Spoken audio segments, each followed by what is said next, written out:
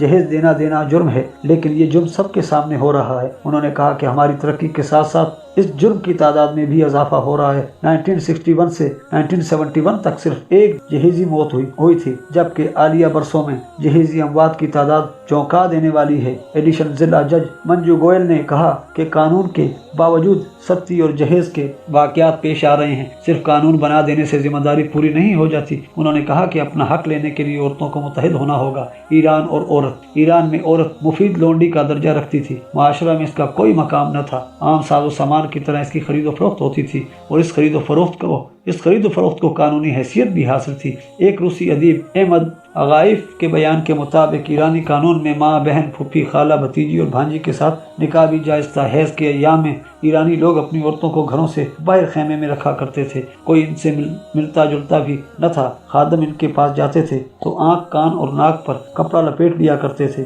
اسی طرح ایرانی عورت مرد کے مکمل تسلط میں تھی۔ مرد کو یہ حق بھی حاصل تھا کہ بغیر کسی روک ٹوک عورت پر موت کا حکم لگا دے۔ عورت چین میں لڑکی کی ابتدا ہی سے ہر شخص، حتیٰ کہ اس کی سگی بہنوں سے بھی علیحدہ رکھا جاتا تھا۔ عورتیں عام طور پر گھروں سے باہر نہیں آتی تھیں اور نہ کسی مرد کا سامنا کرتی تھیں۔ اسی لیے رہائشی گھروں میں بھی دو حصے ہوتے تھے، ایک عورتوں کے لیے اور دوسرا مردوں کے لیے۔ دوسری طرف عورت والدین کے ترکہ سے مکمل طور پر محروم رکھی جاتی تھی۔ شادی کے وقت ماں باپ جو کچھ لڑکی کو دیتے تھے، اس کے علاوہ اسے ان کی طرف سے اور کچھ نہ ملتا تھا۔ اس طرح غلطی کے ارتکاب پر سزا دینے کا حق مردوں کو حاصل تھا، اور وہ اس بارے میں بے حد سخت رویہ اختیار کرتے تھے۔ چینی مسلح کنفیوشس کا قول ہے کہ عورت مرد کی تابع ہے اور اس کا کام مرد کی حکم برداری ہے۔ عورت مصری تہذیب میں قدیم مصریوں کے یہاں بھائی بہن کے مابین نکاح کا رواج تھا۔ بعض حالات میں باپ اور بیٹی کے مابین بھی یہ رشتہ قائم ہو جاتا تھا۔ عورتوں کے بارے میں عام لوگوں کے اندر غیرت کا جذبہ بھی بہت کم تھا۔ نکاح کے معاملوں کو تحریری شکل بھی نہیں دی جاتی تھی، بلکہ اس کے لیے صرف میاں بیوی کی رضامندی کافی تھی۔ طلاق اور شوہر کی جائیداد و املاک کے سلسلہ میں عورت کو اختیار تھا کہ وہ ان کی ملکیت کا حق اپنے لیے محفوظ کر لے۔ مصر پر یونانیوں کے تسلط کے بعد عورت کو مالیاتی حقوق سے بھی محروم کر دیا گیا۔ صرف بعض حالات میں شوہر کی اجازت سے وہ مالیاتی تصرف اہل سمجھی جاتی تھی۔ شاہی خاندان میں جب کوئی فرد موجود نہ ہوتا تھا تو اس وقت عورت کو حکومت کے تخت پر بٹھا دیا جاتا تھا۔ یہودی مذہب اور عورت۔ یہودیوں کے مقدس مذہبی کتاب تورات ہے، اور علماء یہود نے جن تعلیمات کو زبانی طور پر نقل روایت کیا ہے، اس کے مجموعہ کو تلمود کے نام سے یاد کیا جاتا ہے۔ تلمود میں یہودی مذہب کی تعلیمات و آداب کا ذکر ہے۔ یہودی اسے آسمانی کتاب تصور کرتے ہیں اور اسے بھی تورات ہی کے درجہ میں رکھتے ہیں، بلکہ بعض یہودی اسے تورات سے اونچا مقام دیتے ہیں۔ اس تلمود میں حضرت موسیٰ علیہ السلام کا یہ قول منقول ہے: اپنے قریب شخص کی عورت کی خواہش نہ کرو۔ جو شخص کسی قریب عورت سے زنا کا ارتکاب کرے گا وہ موت کا مستحق ہوگا۔ اس قول سے بظاہر عورت کے احترام اور بد چلنے کی مذمت کا پہلو سامنے آتا ہے، لیکن جب تلمود کی اس تشریح کو دیکھا جاتا ہے کہ قریب سے یہودی مراد ہے تو پھر یہودی مذہب کے اخلاق تصور کی حقیقت واضح ہو جاتی ہے، کیونکہ غیر یہودی شخص کی عورت کے ساتھ بدکاری مذکورہ تشریح کے مطابق جائز قرار پاتی ہے۔ ایک یہودی حاخام رشی مذکورہ قول سے یہ نتیجہ نکالتا ہے کہ چونکہ غیر یہودیوں کے عقد نکاح کا اعتبار نہیں، اس لیے یہودی شخص جب کسی غیر یہودی کی آبرو ریزی کرتا ہے تو کوئی غلطی نہیں کرتا، کیونکہ بنی اسرائیل کے علاوہ دوسری عورتوں کا مقام جانوروں جیسا ہے اور جانوروں کے ساتھ عقد کا کوئی تصور نہیں۔ اس رائے پر متعدد علماء یہود کا اتفاق ہے، اور اس کا مطلب یہ ہے کہ اگر کسی یہودی نے نصرانی عورت کے ساتھ بدکاری کی تو وہ گناہ گار نہیں۔ میمانوت کا قول ہے کہ یہودیوں کو غیر یہودی عورتوں کے غصب کر لینے کا حق حاصل ہے۔ یہودیوں کی نظر میں وہ شخص خوش قسمت ہے جس کی اولاد میں صرف لڑکے ہوں، اور وہ شخص بدقسمت ہے جس کے یہاں صرف لڑکیاں ہوں۔ عورت نسل کی بقا کے لیے ضروری ہے لیکن نفس کے لیے مرغوب نہیں۔ عہد قدیم میں عورت سے متعلق مذکور ہے کہ میں اپنے دل کے ساتھ حکمت و عقل اور برائی و بےوقوفی کے معرفت کے لیے ادھر ادھر پھرا۔ مجھے موت سے زیادہ تلخ وہ عورت معلوم ہوئی جو جال کی مانند ہے اور جس کا دل پھندا اور ہاتھ بیڑیاں ہیں۔ یہودی مذہب میں شادی کے ذریعے عورت قابل فروخت سامان بن جاتی ہے اور خاوند اس کا مالک ہو جاتا ہے۔ باپ کو بھی لڑکی کی فروخت کا حق حاصل ہے۔ شادی شدہ عورت بچہ اور پاگل کی طرح نااہل ہے، اس کو خرید و فروخت کی اجازت نہیں۔ عورت کا سارا مال اس کے شوہر کی ملکیت ہے، البتہ اپنا مہر وہ شوہر کی موت یا طلاق کے وقت لے سکتی ہے۔ عورت خواہ کتنی ہی مالدار ہو، اسے گھر کا کام